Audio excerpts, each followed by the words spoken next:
ବର୍ତ୍ତମାନ ଆଜି ଏକ ମହାନ ପବିତ୍ର ଦିବସ ଅବସରରେ ସେହି ମହାନ ପୁରୁଷ କହିଲେ ଅତ୍ୟୁକ୍ତି ହେବ ନାହିଁ, ଯିଏକି ବାବାଜୀ ମହାରାଜଙ୍କର ଜନ୍ମ ଜୟନ୍ତୀ। এই ଜନ୍ମ ଜୟନ୍ତୀ ଅବସରରେ ଆମ ଶିକ୍ଷାନୁଷ୍ଠାନରେ ଆଜି ସର୍ବପ୍ରଥମେ ଆମେ 2 ମିନିଟ୍ ନିରବ ଧ୍ୟାନ କରିବା, ତାପରେ ପରେ ଅନ୍ୟାନ୍ୟ କାର୍ଯ୍ୟକ୍ରମକୁ ଆମେ ଆଗେଇ ନେବା।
ବର୍ତ୍ତମାନ ଆମ ଶିକ୍ଷାନୁଷ୍ଠାନର 8ମ ଶ୍ରେଣୀର ଛାତ୍ରୀ ସୁରେଖା ମହାନ୍ତଙ୍କୁ ଅନୁରୋଧ କରାଯାଉଛି, ସେ ଆସି ଦୁର୍ଗାସ୍ତୋତ୍ର ପଠନ କରିବେ।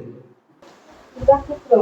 ମା ତୋ ଦୁର୍ଗେ ସିଂହ ବାହିନୀ ସର୍ବଶକ୍ତି ଦାୟିନୀ, ମା ତୋ ଶିବପ୍ରିୟେ ତୋର ସତୀସାଧ୍ୟ ଆମେମାନେ ଭାରତବର୍ଷ ଲୋକଗଣ ତୋର ମନ୍ଦିରରେ ଆସୀନ ପ୍ରାର୍ଥନା କରୁଛୁ। ଶୁଣ ମା ତୋ ଏହି ଭାରତବର୍ଷେ ପ୍ରକାଶ ହୁଅ। ମା ତୋ ଦୁର୍ଗେ ଯୁଗ ଯୁଗେ ମାନବ ଶରୀରରେ ଅବତୀର୍ଣ୍ଣ ହୋଇ ଜନ୍ମେ ଜନ୍ମେ ତୋହରି କାର୍ଯ୍ୟ କରି ତୋର ଆନନ୍ଦଧାମରେ ଫେରି ଯାଉ। ଏଥର ବି ଜନ୍ମ ହୋଇ ତୋହରି କାର୍ଯ୍ୟରେ ହିଁ ଆମ୍ଭେମାନେ ବ୍ରତୀ। ଶୁଣ ମା ତୋ ଏହି ଭାରତବର୍ଷେ ସହାୟ ହୁଅ। ମା ତୋ ଦୁର୍ଗେ ସିଂହ ବାହିନୀ ତ୍ରିଶୂଳଦାୟିନୀ ବର୍ମ ଆବୃତ ସୁନ୍ଦର ଶରୀରେ ମା ତୋ ଜୟଦାୟିନୀ ତୋ ପ୍ରତୀକ୍ଷାରେ ଭାରତ ରହିଅଛି। ତୋର ସେହି ମଙ୍ଗଳମୟ ମୂର୍ତ୍ତି ଦେଖିବାକୁ ଉତ୍ସୁକ। ଶୁଣ ମା ତୋ ଏହି ଭାରତବର୍ଷେ ଆବିର୍ଭୂତ ହୁଅ, ପ୍ରକାଶ ହୁଅ। ମା ତୋ ଦୁର୍ଗେ ବଳଦାୟିନୀ ପ୍ରେମଦାୟିନୀ ଜ୍ଞାନଦାୟିନୀ ଶକ୍ତି ସ୍ୱରୂପିଣୀ ଭୀମେ ସୌମ୍ୟେ ରୁଦ୍ରରୂପିଣୀ ଜୀବନ ସଂଗ୍ରାମେ ଭାରତ ସଂଗ୍ରାମେ ତୋର ପ୍ରେରିତ ଯୋଦ୍ଧା ଆମ୍ଭେମାନେ। ଦିଅ ମା ପ୍ରାଣେ ମନେ ଅସୁରର ଶକ୍ତି। ଅସୁରର ଉଦ୍ୟମ ଦିଅ ମା ହୃଦୟରେ ବୁଦ୍ଧିରେ ଦେବଚୈତ୍ୟ ଦେବ ଜ୍ଞାନ। ମାତଃ ଦୁର୍ଗେ ଜଗଶ୍ରେଷ୍ଠ ଭାରତ ଜାତି ନିବିଡ଼ ତିମିରରେ ଆଚ୍ଛନ୍ନ ଥିଲା। ତୁ ହିଁ ମାତଃ ଗଗନ ପ୍ରାନ୍ତରେ ଅଳ୍ପ ଅଳ୍ପ ଉଦୟ ହେଉଛୁ। ତୋର ସ୍ୱର୍ଗୀୟ ଶରୀରର ତିମିର ବିନାଶିନୀ ଆଭାରେ ଉଷାରେ ପ୍ରକାଶ ହେଲା। ଆଲୋକ ବିସ୍ତାର କର ମାତଃ ତିମିର ବିନାଶ କର। ମାତଃ ଦୁର୍ଗେ ଶ୍ୟାମଳା ସର୍ବସୌନ୍ଦର୍ଯ୍ୟ ଅଳଙ୍କୃତା ଜ୍ଞାନ ପ୍ରେମ ଶକ୍ତିର ଆଧାର। ଭାରତ ଭୂମି ତୋର ବିଭୂତି ଆଜି ପର୍ଯ୍ୟନ୍ତ ଶକ୍ତି ସଂହରଣରେ ଆତ୍ମଗୋପନ କରିଥିଲା। ଆଗତ ସେହି ଯୁଗ ଆଗତ ସେହି ଦିନ ଯେତେବେଳେ ସମଗ୍ର ବିଶ୍ୱର ଭାରସ୍କନ୍ଧରେ ବହନ କରି ଭାରତ ଜନନୀ ଉଠୁଅଛି। ଆସ ମାତଃ ପ୍ରକାଶ ହୁଅ। ମାତଃ ଦୁର୍ଗେ ତୋର ସନ୍ତାନ ଆମ୍ଭେମାନେ ତୋ ପ୍ରସାଦରେ ତୋ ପ୍ରଭାବରେ ମହତ୍ କାର୍ଯ୍ୟ ମହତ୍ ଭାବରେ ଉପଯୁକ୍ତ ହେଉ। ହେ ମାତଃ ବିନାଶ କର କ୍ଷୁଦ୍ରତା ବିନାଶ କର ସ୍ୱାର୍ଥ ବିନାଶ କର ଭୟ। ମାତଃ ଦୁର୍ଗେ କାଳୀ ରୂପିଣୀ ନିମୁଟ ମାଳିନୀ ଦିଗମ୍ବରେ କୃପାଳ ପାଣି ଦେବୀ ଅସୁର ବିନାଶିନୀ ଗୃହ ନିୟନ୍ତରେ ଅନ୍ତଃସ୍ତରୀକୁ ବିନାଶ କର। ଗୋଟିଏ ବି ଯେପରି ଆମ୍ଭମାନଙ୍କ ମଧ୍ୟରେ ଜୀବିତ ରହି ନ ପାରେ। ବିମଳ ନିର୍ମଳ ଯେପରି ହେଉ ଏହି ପ୍ରାର୍ଥନା ମାତଃ ପ୍ରକାଶ ହୁଅ। ମାତଃ ଦୁର୍ଗେ ସ୍ୱାର୍ଥ ଭୟ କ୍ଷୁଦ୍ରସୟତାରେ ମ୍ରିୟମାଣ ଭାରତ ହେ ମାତଃ ଆମ୍ଭମାନଙ୍କୁ ମହତ୍ କର ମହତ୍ ପ୍ରୟାସୀ କର ଉଦାର ଚେତା କର ସତ୍ୟ ସମ୍ପର୍କ କର ଯେପରି ଆଉ ଅଳ୍ପାସୀ ନିଚେଷ୍ଟ ଅଳସ ଭୟଭୀତ ନ ହଉ। ମାତଃ ଦୁର୍ଗେ ଜଗଶକ୍ତି ବିସ୍ତାର କର ଆମ୍ଭେ ହିଁ ତୋର ପ୍ରିୟ ଆର୍ଯ୍ୟ ସନ୍ତାନ। ଆମ୍ଭମାନଙ୍କ ମଧ୍ୟରେ ଲୁପ୍ତ ଶିକ୍ଷା ଚରିତ୍ର ମେଧାଶକ୍ତି ଶ୍ରଦ୍ଧା ଭକ୍ତି ତପସ୍ୟା ବ୍ରହ୍ମଚର୍ଯ୍ୟ ସତ୍ୟଜ୍ଞାନ ବିକାଶ କରି ଜଗତରେ ବିତରଣ କର। ମାନବ ସହାୟ ଦୁର୍ଗତିନାଶିନୀ ଜଗଦମ୍ବେ ପ୍ରକାଶ ହୁଅ। ମାତଃ ଦୁର୍ଗେ ଅନ୍ତଃସ୍ତରୀକୁ ସଂହାର କରି ବାହାରର ବାଧାବିଘ୍ନ ନିର୍ମଳ କର। ବଳଶାଳୀ ପରାକ୍ରମୀ ଉନ୍ନତ ଚେତା ଆଜି ଅତି ଭାରତର ପବିତ୍ର କାନନେ ଉର୍ବର କ୍ଷେତ୍ରରେ ଗଗନ ସହଚର ପର୍ବତ ତଳେ ଉତଃ ସଲିଳା ନଦୀ ତୀରେ ଏକତା ପ୍ରେମ ସତ୍ୟ ଶକ୍ତି ଶିଳ୍ପ ସାହିତ୍ୟ ବିକ୍ରମ ଜ୍ଞାନରେ ଶ୍ରେଷ୍ଠ ହୋଇ ନିବାସ କରୁ। ମାତୃଚରଣରେ ଏହା ହିଁ ପ୍ରାର୍ଥନା ପ୍ରକାଶ ହୁଅ। ମାତଃ ଦୁର୍ଗେ ଆମ୍ଭମାନଙ୍କ ମଧ୍ୟରେ ଜଗବଳରେ ପ୍ରବେଶ କର। ଆମ୍ଭେମାନେ ହୋଇଥିବୁ ତୋର ଯନ୍ତ୍ର ଅଶୁଭ ବିନାଶିନୀ ତରବାରୀ ଅଜ୍ଞାନ ତିମିର ବିନାଶୀ ପ୍ରଦୀପ।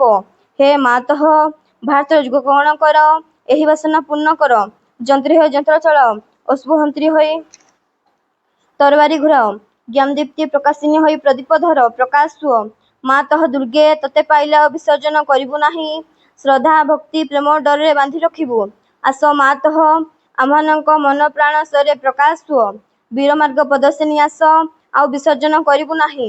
ଆମ୍ଭମାନଙ୍କ ସମଗ୍ର ଜୀବନ ହଉ ନିରବଚ୍ଛିନ୍ନ ମାତୃପୂଜା। ଆମ୍ଭମାନଙ୍କ ସକଳ କାର୍ଯ୍ୟ ଅବିରତ ପବିତ୍ର ପ୍ରେମମୟ ଶକ୍ତିମୟ ମାତୃ ସେବାରତ ହେଉ। ଏହା ହିଁ ପ୍ରାର୍ଥନା ମାତଃ ଭାରତରେ ଆବିର୍ଭୂତ ହୋ ପ୍ରକାଶ ହୁଅ। ବର୍ତ୍ତମାନ ଆମ ଶିକ୍ଷାନୁଷ୍ଠାନର ଶିକ୍ଷକ ପ୍ରଶାନ୍ତ ଭାଇକୁ ମୁଁ ଅନୁରୋଧ କରୁଛି ସିଏ ଏକ ମାତୃବନ୍ଦନ ପଠନ କରିବେ। ବନ୍ଦେ ମାତରମ୍। ମଥାରେ ଦେ ମୋ ବୋଳି ମା ତୋ ଚରଣ ଧୂଳି।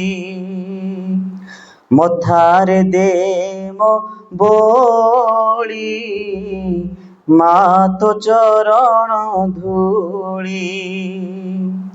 କୋଟି ଜନମର କଳୁଷ କାଳୀ ମା କୋଟି ଜନମର କଳୁଷ କାଳୀ ମା ନିମିଷକେ ଯିବ ଚାଲି। ମଥାରେ ଦେ ମୋ ବୋଳି ମଥାରେ ଦେ ମୋ ବୋଳି ମା ତୋ ଚରଣ ଧୂଳି।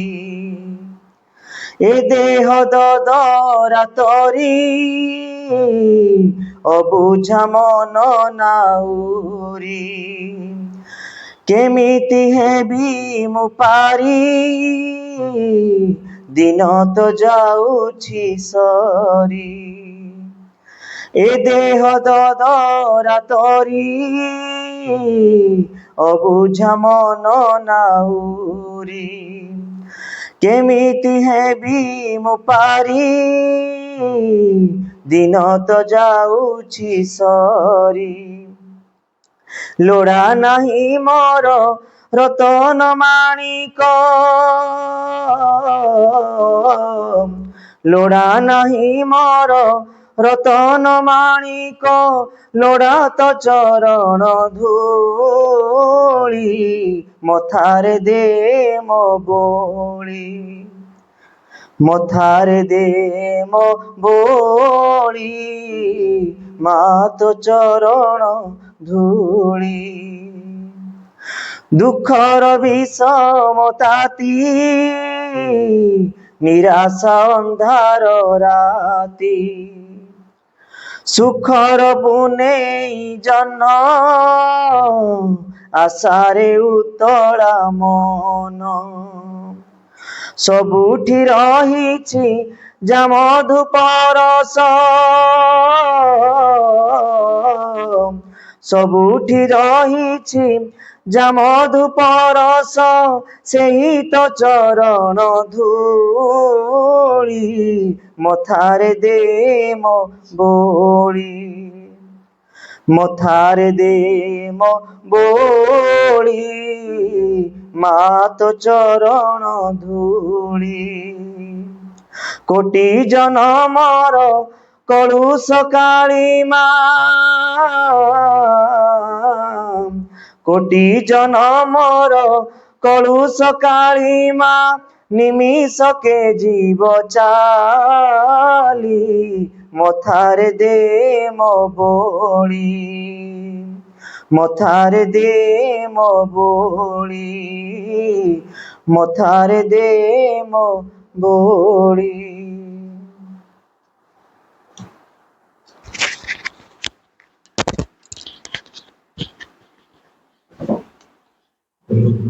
ବର୍ତ୍ତମାନ ଆମ ଶିକ୍ଷା ଅନୁଷ୍ଠାନ ପରିଚାଳନା କମିଟିର ଟ୍ରଷ୍ଟି ମହୋଦୟ ନିଯୁକ୍ତ ଯଶବନ୍ତ ଖୁଣ୍ଟିଆକୁ ମୁଁ ନିବେଦନ କରୁଛି ଯେ ଆଜି ଏହି ବାବାଜୀ ମହାରାଜଙ୍କର ଜନ୍ମ ଦିବସ ଅବସରରେ କିଛି ବକ୍ତବ୍ୟ ପ୍ରଦାନ କରିବେ। କରୁଣାମୟୀ ମା ପରମ ପ୍ରଭୁ ଶ୍ରୀ ଅରବିନ୍ଦ ଯାହା ହଉ ଆମ ଗହଣରେ ଆଜି ଅଜୟ ଭାଇ ଉପସ୍ଥିତ ହେଉଛି ମାଙ୍କ କରୁଣା ଅନୁଷ୍ଠାନର ପ୍ରିନ୍ସିପାଲ ମହୋଦୟ ଅପା ଭାଇ ଛୋଟ ବଡ଼ ଅପା ଭାଇ ଆଜି ଅଗଷ୍ଟ ମାସ 14 ତାରିଖ ପ୍ରତ୍ୟେକ ବର୍ଷ ଆମେ ବାବାଜୀ ମହାରାଜ ଯିଏକି ଶ୍ରୀରାମକୃଷ୍ଣ ଦାସ ତାଙ୍କ ଜନ୍ମ ଦିବସ ପାଳନ କରିଥାନ୍ତି। ଆମେ ଯେତେବେଳେ ଏଠି ସ୍କୁଲ ଖୋଲି ନଥିଲା ପାଠଚକ୍ର କରୁଥିଲୁ ଆମେ ସାଇକେଲ ଶୋଭାଯାତ୍ରା କରୁଥିଲୁ ସବୁ ଛୋଟ ଛୋଟ ପିଲା କେବଳ ବୟସ୍କ କହିଲେ ମୁଁ ଏଠୁ ଆମେ 20-30 ସାଇକେଲ ବାହାରୁଥିଲା ଗୋବିନ୍ଦପୁର ଶାମସୁନ୍ଦରପୁର ସ୍କୁଲ ଚାଲିଥିଲା ସେତେବେଳେ ଶାମସୁନ୍ଦରପୁର ସଇଡ଼ା ପାଲଡ଼ା ଏମିତି ହେଇକି ଗୋଟେ ରାଉଣ୍ଡ ପୁରା ସନ୍ଧ୍ୟା ବେଳକୁ ଫେରୁଥିଲା। ଆମର ମଧ୍ୟାହ୍ନ ଭୋଜନ ଡାଲ ସ୍କୁଲରେ ହେଉଥିଲା ଶୋଭାଯାତ୍ରା ହେଉଥିଲା ଯାହା ହଉ ସେ ବନ୍ଦ ହେଇଗଲା। ବାବାଜୀ ମହାରାଜ ଶ୍ରୀ ଅରବିନ୍ଦ ଆସିଲେ ଜଗତକୁ ମୁଁ ବେଶୀ କହିବିନି ଅଜୟ ଭାଇ ଅଛନ୍ତି ସବୁ ବର୍ଣ୍ଣନା କରିବେ। ଶ୍ରୀ ଅରବିନ୍ଦ ଏ ଜଗତକୁ ଆସିଲେ ଅବତାର ହୋଇ ଗୋଟେ ନୂତନ ଯୁଗ ପ୍ରତିଷ୍ଠା କରିବା ପାଇଁ ଯେଉଁ ଯୁଗ ପ୍ରତିଷ୍ଠା କରିବାକୁ ଆସିଲେ ସେ ଯୁଗକୁ ଏ ସାଧାରଣ ଲୋକମାନେ ବୁଝିପାରିଲେ ନାହିଁ ପାରିବି ନଥାନ୍ତେ। ଯେମିତି ଶ୍ରୀକୃଷ୍ଣ ଆସିଲା ବେଳେ କେହି ସେତେବେଳେ ଅବତାର ପୁରୁଷ ବୋଲି ସେ ଗୋପ ଗୌଡ଼ ଗୌରୁଣୀ ମାନେ ବି ଜାଣିନଥିଲେ। ଶ୍ରୀରାମ ଆସିଲା ବେଳେ ବି ରାମଚନ୍ଦ୍ର ଅଯୋଧ୍ୟାର ରାଜ୍ୟବାସୀ ବି ଜାଣିନଥିଲେ ଯଦି ବି ଜାଣିଥିଲେ କିଞ୍ଚିତ ଲୋକ ବହୁତ ହାତ ଗଣତି କେତେ ଜଣ। ସେମିତି ଶ୍ରୀ ପ୍ରଭୁ ଯେତେବେଳେ ଆସିଲେ ସେମିତି ସମସ୍ତେ ଜାଣିନଥିଲେ। ମା ଦିବ୍ୟ ଜନନୀ ଆସିକି ଜଣେଇ ଦେଲେ ଯେ ଶ୍ରୀ ଅରବିନ୍ଦଙ୍କ ଯୁଗ ଏଇପରି 36 ଖଣ୍ଡ ଭଲ ଲେଖିକି ଆଉ ମା ଶ୍ରୀଅରବିନ୍ଦଙ୍କ ଯୁଗକୁ ଯଦି ଓଡ଼ିଶାରେ କେହି ଜାଣିଛନ୍ତି ତାହେଲେ ଗୋଟେ କଥା ତା ପୂର୍ବରୁ କହିଦେଉଛି। ଯେତେବେଳେ ମା ଶ୍ରୀଅରବିନ୍ଦ ସାଧନା ଆରମ୍ଭ କଲେ ମା ଆସିକି ପହଞ୍ଚିଲେ ଶ୍ରୀଅରବିନ୍ଦଙ୍କୁ ବହୁତ କ୍ୱେଶ୍ଚିନ୍ କରାଗଲା ଯେ ଏ ମା ଏଇ ଆଶ୍ରମ ଆସିଲା ପରେ ଆପଣ ଜାଣିଲେ ନା ତା ପୂର୍ବରୁ ଆପଣ ଜାଣିଥିଲେ? ଶ୍ରୀଅରବିନ୍ଦଙ୍କୁ ପଚାରିଲେ ମାନେ ଦିବ୍ୟଜନନୀ ଜଗତକୁ ଆସିଛନ୍ତି ବୋଲି। ସେତେବେଳେ ଶ୍ରୀଅରବିନ୍ଦ ଉତ୍ତର ଦେଇଥିଲେ ଯେ ମା ଆସିଛନ୍ତି ବୋଲି ତ ମୁଁ ଆଗରୁ ବହୁ ପୂର୍ବରୁ ଜାଣିଛି ତତ୍ ସଙ୍ଗେ ସଙ୍ଗେ ମାଙ୍କ କାର୍ଯ୍ୟଧାରାକୁ ସାରା ପୃଥିବୀ ପୃଷ୍ଠରେ ପ୍ରଚାର କରିବା ବା ପ୍ରସାର କରିବା ନିମନ୍ତେ କିଛି କିଛି ମହତ୍ ଆତ୍ମା ବି ତାଙ୍କ ସଙ୍ଗରେ ନେଇକି ଆସିବେ। ସେଇ ମହତ୍ ଆତ୍ମା ମଧ୍ୟରେ ଆମର ବାବାଜୀ ମହାରାଜ ହେଉଛନ୍ତି ଅନ୍ୟତମ। ବାବାଜୀ ମହାରାଜ ଯଦି ଆସିନଥାନ୍ତେ ତାହେଲେ ଓଡ଼ିଶାବାସୀ ମା ଶ୍ରୀରନ୍ନଙ୍କ ସାଧନାର ଧାରା, ମା ଶ୍ରୀରନ୍ନଙ୍କ ଆବଶ୍ୟକତା କିଛି ବି ବୁଝିପାରିନଥାନ୍ତେ। ତେଣୁ ବାବାଜୀ ମହାରାଜ କିଏ? ତାଙ୍କ ମୂଳ ନାଁ ହେଲା ରାମକୃଷ୍ଣ ଦାସ। ମୁଁ ଅଧିକା କହିବିନି, ତାଙ୍କ ଜୀବନୀ ତ ସମସ୍ତେ ଜାଣିଛ ନା ନାହିଁ। ସେ ଜନ୍ମ ହେଇଥିଲେ ରାୟରପୁରରେ, ଜଗତସିଂହପୁରର, ଏବଂ 16 ବର୍ଷ ବୟସରେ ସେ ଚାକିରି କଲେ। ତାଙ୍କୁ ଯେତେବେଳେ ଘରେ ବାପା ମା ବାହାଘର କରିଦେବା ପାଇଁ କହିଲେ, ସେତେବେଳେ ସେ ଜାଣିକି ରାଞ୍ଚି ବଦଳି ହେଇଗଲେ। ରାଞ୍ଚିରୁ ସେ ଅଯୋଧ୍ୟା ପଳେଇଲେ। ଅଯୋଧ୍ୟା ଯାଇ ମୌନି ବାବାଙ୍କ ଅଧୀନରେ ସାଧନା କଲେ। ଯୋଉ ରାମ ମନ୍ଦିର ଯୋଉ ବର୍ତ୍ତମାନ ପ୍ରତିଷ୍ଠା ହେଇଛି, ସରଜୁ ନଦୀ କୂଳରେ ସେଠିକାର ରାଜା ତାଙ୍କୁ 5 ଏକର ଜାଗା ଦେଲେ ସିଦ୍ଧ ସାଧକ ଭାବରେ।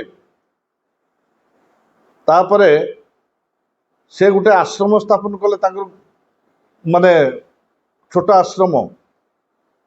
ତାପରେ କିଛି ଦିନ ପରେ ଜାଣିଲେ ଯେ ସେ ଦିବ୍ୟଜନନୀ ମା ଆସି ଯାଇଛନ୍ତି ଜଗତକୁ।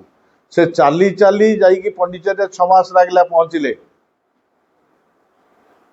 ଯାଇକି ସିଧା ମାଙ୍କ ପାଦ ତଳେ ପଡ଼ିଗଲେ, ସାଷ୍ଟାଙ୍ଗ ପରିପାତ କଲେ ଏବଂ କହିଲେ, ମା ମୁଁ ଏଠି ରହିବି, ଆଉ ଯିବିନି। ତାଙ୍କ ଆଶ୍ରମ ଛାଡ଼ିଲେ ଅଯୋଧ୍ୟାରେ। ସେଇଠି ସେ କହିଲେ ଉଠ ବାବାଜୀ। ତାଙ୍କ ନାଁ ପ୍ରକୃତ ରାମକୃଷ୍ଣ ଦାସ, କିନ୍ତୁ ମା ଯେତେବେଳେ କହିଲେ ଉଠ ବାବାଜୀ, ସେଇଦିନଠୁ ତାଙ୍କ ନାଁ ବାବାଜୀ ମହାରାଜ ହେଇଗଲା। ଏବଂ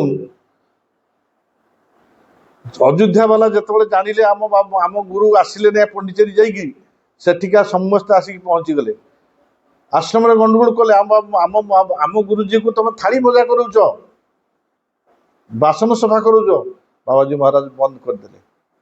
ଯାହା ହଉ ସେ ସାରା ଓଡ଼ିଶା ବୁଲି ବାବାଜୀ ମହାରାଜକୁ ଉପଦେଶ ମାଗିଛନ୍ତି ଇନ୍ଦିରା ଗାନ୍ଧୀ। ମୁଁ ନିଜେ ପଢିଛି ସେ ଚିଠିଟି। ସେ ବହିଟି ମୋଠି କୋଉଠି ହଜିଗଲା। Prime minister of India Indira Gandhi 1984 ମସିହାରେ ମାଗିଥିଲେ ଯେ କ'ଣ ନା, ମହାରାଜ ଜୀ କାହିଁକି ଭାରତ ଲୋକମାନେ ବୁଝିପାରୁନାହାନ୍ତି, ଭାରତକୁ ଖଣ୍ଡ ବିଖଣ୍ଡିତ କରିଦେବା ପାଇଁ ଚାହୁଁଛନ୍ତି। ତା ଉତ୍ତର ବାବାଜୀ ମହାରାଜ ଦେଇଥିବେ, କିନ୍ତୁ ସେଟା ଦିଲ୍ଲୀରେ ରହିଥିବ। ରାଣୀ ଯେ ଏଲିଜାବେଥ ଗୋଟେ ଚିଠି ଦେଇଥିଲେ, ପରାମର୍ଶ ମାଗିଥିଲେ ଇଂଲିଶରେ। ସେଟା ଗୋଟେ ବହି ପ୍ରିଣ୍ଟ ହେଇକି ବାବାଜୀ ମହାରାଜ ଚାଲିଗଲା ପରେ ବାହାରିଥିଲା। 1984 ମସିହାରେ ଯୋଉ ଫାଇଲଟା କରାଯାଇଥିଲା, ମୁଁ ଚାଲିଗଲା ପରେ ଏ ଫାଇଲଟି ଖୋଲାଯିବ ବୋଲି ତାଙ୍କ ଗଡରେଜରେ ରଖିଦେଇଥିଲେ। ମୋ ଭାଗ୍ୟରେ ନଥିଲା ବାବାଜୀ ମହାରାଜଙ୍କୁ ଦର୍ଶନ କରିବା ପାଇଁ। ବହୁତ ଖୁସି ହେଉଥିଲି। 1998ରେ ନଭେମ୍ବର ମାସରେ ଟ୍ରେନ୍ ଟିକେଟ୍ କାଟିଦେଇଛି। ବାବାଜୀ ମହାରାଜ ବଞ୍ଚିଛନ୍ତି, ଯାଇ ଦେଖା କରିବି। ଏହି ସମୟରେ ହଠାତ୍ ବାବାଜୀ ମହାରାଜ ଚାଲିଗଲେ। ମୁଁ ଯାଇକି ଠିକ 8 ଦିନ ପରେ ଯାଇ ପହଞ୍ଚିଲି। ତାଙ୍କ ଶୋକ ସଭାରେ ମୁଁ ଯୋଗ ଦେଲି। ତାଙ୍କ ଗୁରୁ ମୌନି ବାବା ଆସିକି ଉପସ୍ଥିତ ଥିଲେ, ତାଙ୍କୁ ଦର୍ଶନ କଲି। କିନ୍ତୁ ବାବାଜୀ ମହାରାଜଙ୍କୁ ଦର୍ଶନ କରିପାରିଲିନି। ତାଙ୍କ ସମାଧି ଦର୍ଶନ କରିକି ଆସିଲି। ସେଠି ମନୋଜ ଦାସ କହିଥିଲେ, ବାବାଜୀ ମହାରାଜଙ୍କ ବିଷୟରେ ଟିକେ ଖାଲି ପଦେ କହିକି ମୋର ବକ୍ତବ୍ୟ ବନ୍ଦ କରିବି। ମନୋଜ ଦାସ ସପ୍ତମ ପଢିଥିବା ବ୍ୟକ୍ତି, କିନ୍ତୁ ମନୋଜ ଦାସ ପ୍ରପତିଜୀ ଯିଏ ଡାହାଣ ପଟ ଆମର କାଙ୍ଗାଳି ଚରଣ ପତି, ସିଏ ହେଉଛନ୍ତି କେତେ ବଡ଼ ବଡ଼ ଅଧ୍ୟାପକ ପ୍ରଫେସର, କିନ୍ତୁ ସବୁ ଜିନିଷ ବାବାଜୀ ମହାରାଜଙ୍କୁ ପଚାରିକି କରନ୍ତି। ଯାହା ବି କରନ୍ତି ସେମାନଙ୍କୁ ପଚାରିକି କରନ୍ତି। ମନୋଜ ଦାସ ସେଦିନ ତାଙ୍କ ସ୍ମୃତି ଚାରଣ କଲେ ଯେ ଥରେ ବାବାଜୀ, ମୁଁ ଯାହା କହେ ବାବାଜୀ ମହାରାଜ ମୋ କଥା ସବୁ ମାନିଯାଆନ୍ତି। ମନୋଜ ଦାସ ଆଗରୁ ସିଗାରେଟ୍ ପିଉଥିଲେ। ଦିନେ ବାବାଜୀ କହିଲେ, ବାବାଜୀ ମୋର ବହୁତ ଦିନ ପୁରୁଣା ସାଥୀ, ଏବେ ଟିକେ ଟିକେ ମନେ ପଡୁଛି। କିଛି ନୁହେଁ, ଏଇ ଆଶ୍ରମ ପରିବେଶ ଭିତରେ ନୁହଁ, ଆଉ ଟ୍ରେନ୍ ଲାଇନ୍ ବାହାରକୁ ଯାଇକି ଖାଲି ଗୋଟିଏ ସିଗାରେଟ୍ ମୁଁ ଟାଣିବି। ବାବାଜୀ ମହାରାଜଙ୍କର ବିଶ୍ୱରୂପ ବାହାରି ପଡ଼ିଲା। ଖବରଦାର ମନୋଜ ବାବୁ, ଆପଣ ଟ୍ରେନ୍ ଷ୍ଟେସନ ବାହାରକୁ ଯାଇକି ସିନା ସିଗାରେଟଟା ପିଇ ଦେଇକି ଫିଙ୍ଗି ଦେଇ ପଳାଇ ଆସିବେ, କିନ୍ତୁ ଆପଣଙ୍କ ସତ ଶକ୍ତି ବଳ ନେଇକି ସେ ଆସିବ, ଆପଣ ଶରୀରରେ ରାଜୁତି କରିଦେବ ସିଏ। ତେଣୁ ସେଇଦିନରୁ ମୁଁ ଆଉ ସିଗାରେଟ୍ ଟାଣିଲି ନାହିଁ, କି ଆଉ ଚିନ୍ତା ବି କଲି ନାହିଁ। ତେଣୁ ବାବାଜୀ ମହାରାଜ ଯାହା କହିଦେବେ ସେ ଅକ୍ଷର ଅକ୍ଷର ଲାଗିଯିବ। ସେ ତାଙ୍କର ଶରୀରଟି ରୂପାନ୍ତର କରିଥିଲେ। ତାଙ୍କ ଶରୀର କେମିତି ରୂପାନ୍ତର ହେଲା ସେ ବହିରେ ଲେଖା ଥିଲା, ଛୋଟ ବହିଟେ, କିନ୍ତୁ ସେଟାକୁ ଯାହା ହଉ କ'ଣ ପାଇଁ କି ପ୍ରକାର ପଲିଟିକ୍ସ ହେଲା କ'ଣ ସେ ହେଲା, ସେ ବହିଟି ବନ୍ଦ ହେଇଗଲା। ସେ ବହି ବି ମିଳୁନି ଆଉ।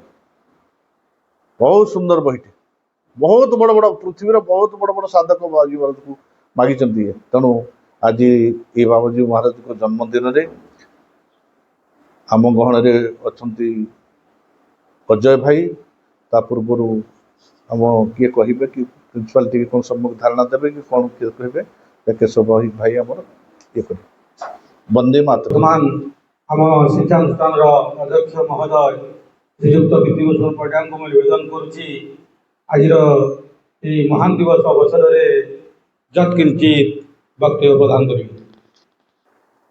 तीव्र जगनी माँ परम प्रभु श्री अरविंद उपस्थित शिक्षानुष्ठान परिचालना कमिटर ट्रस्टी महोदय जश भाई तथा सुदूर केन्दुझर आमर अजय भाई आम गण में उपस्थित तथा समस्त श्रद्धेय छात्र छात्री तथा शिक्षानुष्ठान समस्त अपा भाई आज पवित्र मुहूर्त आम समस्ते माँ श्री अरविंद तथा आज दिवसटी जहाँ उद्देश्य आम पालन कर सम्मुखें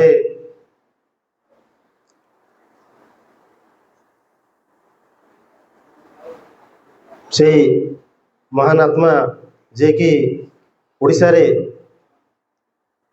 माँ श्री अरविंदर समस्त कार्यधारा नीति आदर्श को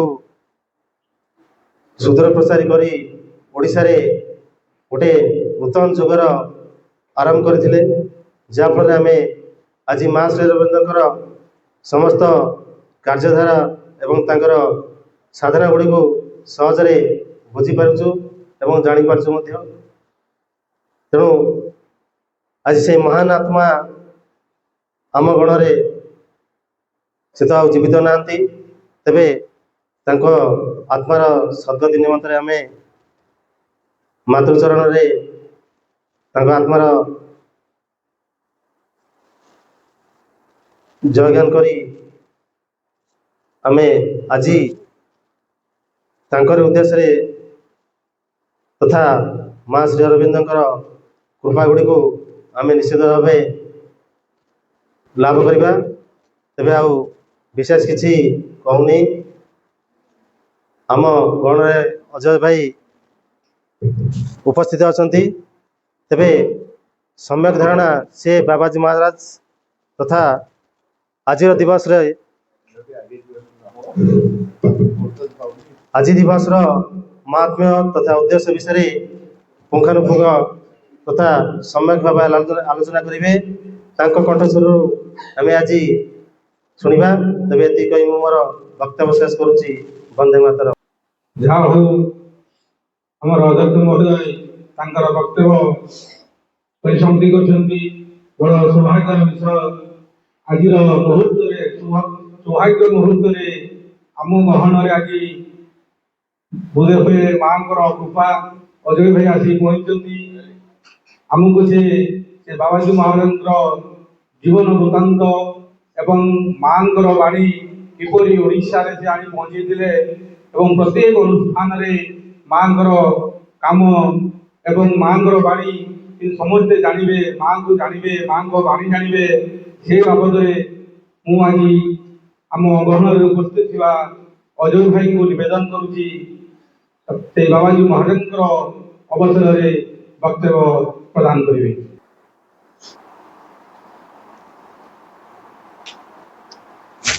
प्रणाम are the lotus feet of the divine mother. करुणामयी माँ परम प्रभु श्री अरविंद स्वत सम्मान्य जश भाई अनुष्ठान अपाहाई माने मोर अति आदर कुनी कुनी भाई भौणी माने भविष्य निर्माता भाई भौणी माने सामने में माँ सिंह फोटो देखु सहित आउ गोटे फोटो देखुच कि नहीं देखुच तो निहाती प्रश्न तो ये फोटोटा पुणी कहार आज रखिली दुई जन व्यक्ति छिड़ा होती फोटो रे जड़े होती बाबाजी महाराज पूरा ना हूँ रामकृष्ण दास ଆଉ ଜଣେ ହଉଛନ୍ତି ପ୍ରପତି, ତାଙ୍କ ଭଲ ନାଁ ହଉଛି କାଙ୍ଗାଳି ଚରଣପତି ହେଲା। ଏ ଦୁଇ ଜଣ ରଥୀ ସାରଥୀ ହେଇ ଓଡ଼ିଶାରେ ମାଙ୍କର କାର୍ଯ୍ୟଧାରାକୁ ତ୍ୱରାନ୍ୱିତ କରିଛନ୍ତି। ତମେ ଆଜି ଯୋଉ ସ୍କୁଲରେ ପାଠ ପଢୁଛ ପୂର୍ଣ୍ଣାଙ୍ଗ ଶିକ୍ଷା କେନ୍ଦ୍ରରେ କାହା ପାଇଁ ତିଆରି ହେଇଛି ଜାଣିଛ? ପ୍ରପତିଙ୍କର ଆନ୍ଦୋଳନ, ବାବାଜୀଙ୍କର ଆସ୍ପୃହା। ତେଣୁ ଏଇ ଦୁଇ ଜଣଙ୍କ ପାଇଁ ଓଡ଼ିଶାରେ ପୂର୍ଣ୍ଣାଙ୍ଗ ଶିକ୍ଷା କେନ୍ଦ୍ର, ସାଧନାଳୟ, ସମାଧି ମନ୍ଦିର, ପାଠଚକ୍ର ଏବଂ ବିଭିନ୍ନ ପ୍ରକାର ଶିବିର, ସମ୍ମିଳନୀ ଏସବୁ ଅନୁଷ୍ଠିତ ହେଇଛି ଏବଂ ମାତୃକାର୍ଯ୍ୟକୁ ତ୍ୱରାନ୍ୱିତ କରିବାରେ ଓଡ଼ିଶା ଅଗ୍ରଣୀ ଭୂମିକା ଗ୍ରହଣ କରିଛି। ତେଣୁ ଅନ୍ୟ କିଏ କ'ଣ ବୁଝୁ ନ ବୁଝୁ, ମୁଁ କିନ୍ତୁ ଜାଣିଛି ବାବାଜୀ ମହାରାଜ ହେଉଛନ୍ତି ଓଡ଼ିଶାର ବିଭୂତି। କ'ଣ କହିଲି ବୁଝିପାରିଲ? ବାବାଜୀ ମହାରାଜ ହେଉଛନ୍ତି ଓଡ଼ିଶାର ବିଭୂତି। ବିଭୂତିଙ୍କର କାମ କ'ଣ? ଚେତନାର ଗୋଟେ ସ୍ତରରୁ ଆଉ ଗୋଟେ ସ୍ତରକୁ ଉଠେଇ ନେବା। ଆଜି ଯଦି ଓଡ଼ିଶାବାସୀ ମାଙ୍କୁ ବା ଶ୍ରୀ ଅରବିନ୍ଦଙ୍କୁ ଜାଣୁଛନ୍ତି, ପଣ୍ଡିଚେରୀ ଯଦି ଯାଉଛନ୍ତି, ମାତୃକାର୍ଯ୍ୟରେ ନିଜକୁ ନିୟୋଜିତ କରୁଛନ୍ତି ଏବଂ ମାଙ୍କ କାର୍ଯ୍ୟର ପ୍ରସାରରେ ଗୁଣ୍ଡିଚିମିଷା ଭଳିଆ ସହଯୋଗ କରୁଛନ୍ତି, କେବଳ ବାବାଜୀଙ୍କର ତପସ୍ୟା ଏବଂ ଅଭିସାର ଫଳ। ତେବେ ଏଇ ଯୋଉ ବାବାଜୀ ମହାରାଜ ଆମ ଓଡ଼ିଶାର ଲୋକ, ଜଗତସିଂହପୁର ଜିଲ୍ଲାର ରାୟରପୁର ଗାଁରେ 1908 ମସିହା ଅଗଷ୍ଟ 14 ତାରିଖରେ ଜନ୍ମଗ୍ରହଣ କରିଥିଲେ। ତାଙ୍କର ବାପାଙ୍କ ନାଁ ଥିଲା ମାର୍କଣ୍ଡ ରାଉତରାୟ। ବାପାଙ୍କର ନାଁ ମନେ ହେଲା? ବାପାଙ୍କ ନାଁ କ'ଣ? ମାର୍କଣ୍ଡ ରାଉତରାୟ। ତାଙ୍କ ମାଙ୍କର ନାଁ ଥିଲା ଝୁମ୍ପା ଦେବୀ। କ'ଣ? ଝୁମ୍ପା ଦେବୀ। ବାପା ମା ଦି ଜଣ ଯାକ ବିଭିନ୍ନ ପୁରାଣ ଶାସ୍ତ୍ର ପଢନ୍ତି। ବାପା ମାର୍କଣ୍ଡ ରାଉତରାୟ ଥରେ ମାର୍କଣ୍ଡ ପୁରାଣ ପଢୁଥିଲେ। ମଜା ମଜା କଥା କହିବି ଶୁଣ। ବାପା ମାର୍କଣ୍ଡ ରାଉତରାୟ ମାର୍କଣ୍ଡ ପୁରାଣ ପଢୁଥିଲେ। ଏଇ ଯୋଉ ମାର୍କଣ୍ଡ ପୁରାଣ ପଢୁଥିଲେ, এটা বন্ধ করতো না রে। ମୁଁ ତ ନିଜେ କହିବି ବଢିଆ କି ହବ, ଏଟା ଗୋଳମାଳ କରୁଛି, ଏଟା ବନ୍ଦ କରି, ଏଟା ଭାଇ ଆଟେନସନ ଡାଇଭର୍ଟ କରୁଛି ମୋର। ଦେଖୁଛି ଆଉ ମୁଁ ତ କହୁଛି ଶୁଭୁଛି ସମସ୍ତିକି। ଅପା ମାନେ କୁହ ମୋ କଥା ଶୁଭୁଛି ନା? ନିଜେ ଗୋଟେ ମାଇକ ଟେ ସେ ଜାଣିନାହାନ୍ତି କି? ହଉ, ମାର୍କଣ୍ଡ ରାଉତରାୟ ମାର୍କଣ୍ଡ ପୁରାଣ ପଢୁଥିଲେ, ବୁଝିଗଲା? এই ମାର୍କଣ୍ଡ ପୁରାଣ ପଢୁଥିଲା ବେଳେ ତାଙ୍କର ଯିଏ ମା, ତାଙ୍କ ନାଁ ହଉଛି ଝୁମ୍ପା ଦେବୀ,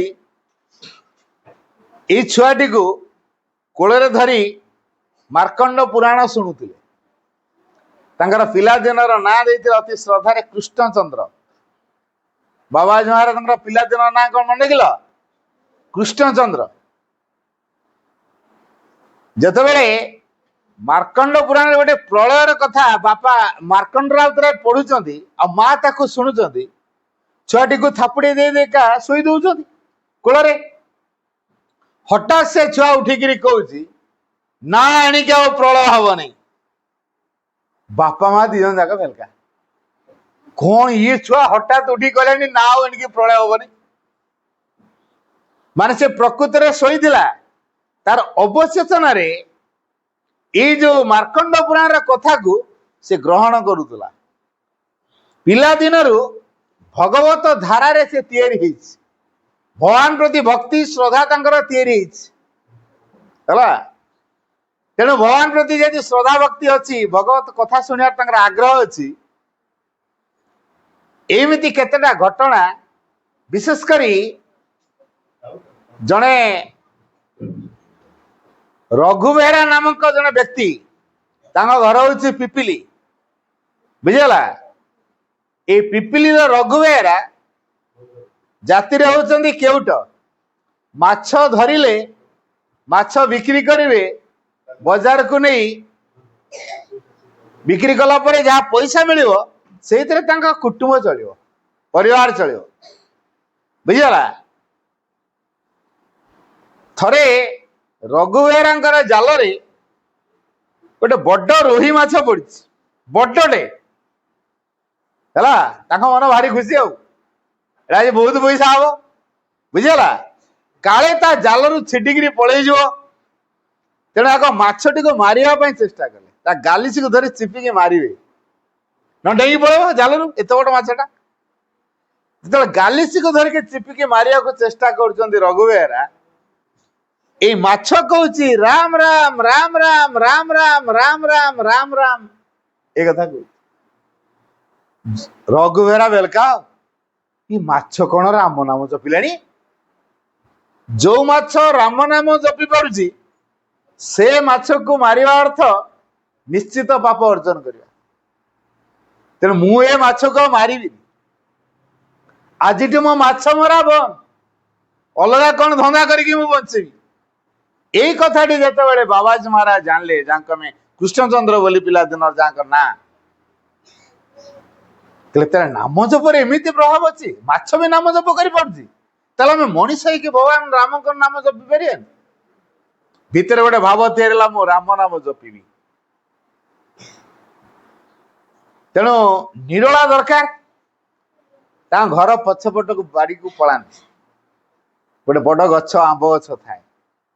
ସେ ଆମ୍ବ ଗଛ ମୂଳରେ ବସି ସେ ଏଇ ରାମ ରାମ ରାମ ରାମ ରାମ ରାମ ଜପ କରନ୍ତି, ବହୁ ସମୟ ଧରି ଜପ କରନ୍ତି। ଛୁଆ ଦିନରୁ ବୟସ ହେଲା, ପାଠ ପଢିବା ପାଇଁ ଛାଡିବେ, ପାଠ ପଢିଲେ, ବେଶୀ ପାଠ ପଢୁନାହାନ୍ତି, ମାତ୍ର ଷଷ୍ଠ ଶ୍ରେଣୀ, ସେତେବେଳର ବର୍ଣ୍ଣାକୁଲାର, ବୁଝିଗଲା।